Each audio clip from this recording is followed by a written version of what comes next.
Bonjour, je suis le docteur Khadijatou Diallo. Je suis gériatre gérontologue au niveau du centre de gériatrie et de gérontologie de l'IPRES Bel-Air. Docteur Khadijatou Diallo, quels sont les signes d'alerte chez la personne âgée qui jeûne? Alors, il faut savoir déjà que le jeûne est un moment crucial chez le croyant, un des piliers obligatoires de l'islam, en tout cas, qui, si on l'observe en temps normal, durant toute sa vie, ne pose aucun problème. À partir d'un certain âge, il faut savoir que les problèmes de santé peuvent survenir chez la personne âgée. Parmi ces problèmes de santé, nous pouvons avoir les maladies chroniques telles que l'hypertension artérielle, le diabète, la maladie rénale chronique, les problèmes cognitifs.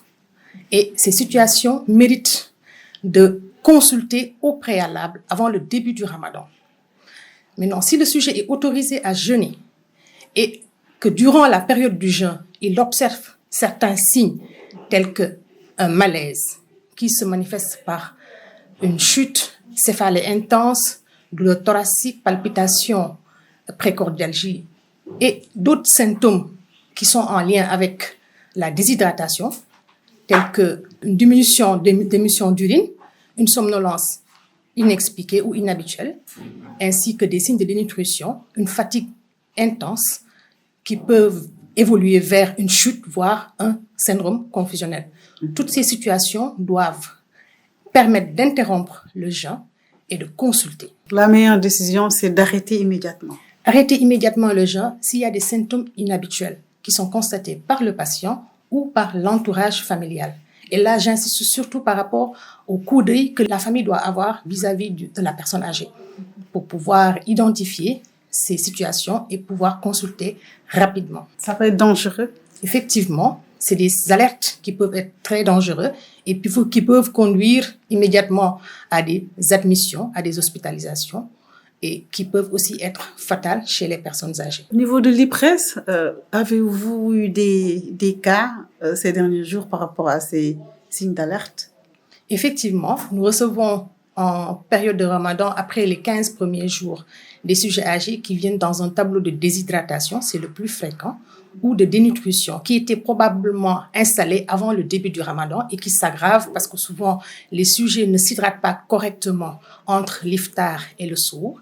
Et donc, du coup, ça occasionne en fait la déshydratation avec les signes précités et la dénutrition. Donc, on les retrouve souvent dans un tableau de confusion mentale, de chute ou de perte d'autonomie très rapide, alors que le sujet était relativement très autonome avant le début du Ramadan. Docteur Khadijatou Diallo, je vous remercie. Merci beaucoup. Alors, man, maay docteur Khadijatou Diallo, je suis gériatre, gérontologue, mooy maanaam ñi am xam-xam ci wàllu pajum mag ñi ji am at mu tàmmale ko juróom benn fukk ak juróom jëm kaw. waaw ci mag ñiy woor moo xam ngay jullit wala chrétien ana yan màndarga la ñuy wone ñu jàpp ne lii kat alerte la. Comme ni ma la ko waxee léegi dafa am importance wàllu koor ci borom ku am diine muy chrétien wala muy musulman.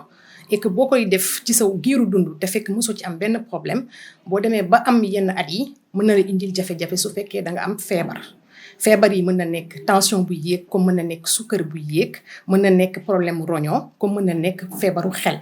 Donc situation yooyu noonu dafa mériter déjà nga dem gis këru docteur avant ngay tàmmali koor au moins 2 mois avant ñu xool sa yaram saytu sa yaram xool situation yi nga xamante ne c'est à risque pour mën la wax kat yow mën nga woor wala mënoo woor bu fekkee dangaa woor ba ci biir fekk ñu digal la ko am na situation yu la mën a dab muy maanaam nga jékki-jékki def malaise nga miir wala sa xol di fët-fëti wala nga jékki-jékki présenter lu ñuy wax manqué ndox te si ñu manqué ndox li ci ëpp mooy sa tur ndox day wàññeeku lool wala nga jékki-jékki di nelaw boo xamante ne bi c'est inhabituel wala nga ñàkk ferñeent sa yaram manifesté wu par nga jékki-jékki rek jeex bu gaaw wala nga jékki-jékki nga def benn coono bu métti fekk sa yaram moo jeex bu gaaw a gaaw donc mandarga yooyu noonu bu amee l'idéal mooy da ngay bàyyi koor gi nga dog ko dem kër docteur. kon arrêté ko moo gën. arrêté ko mooy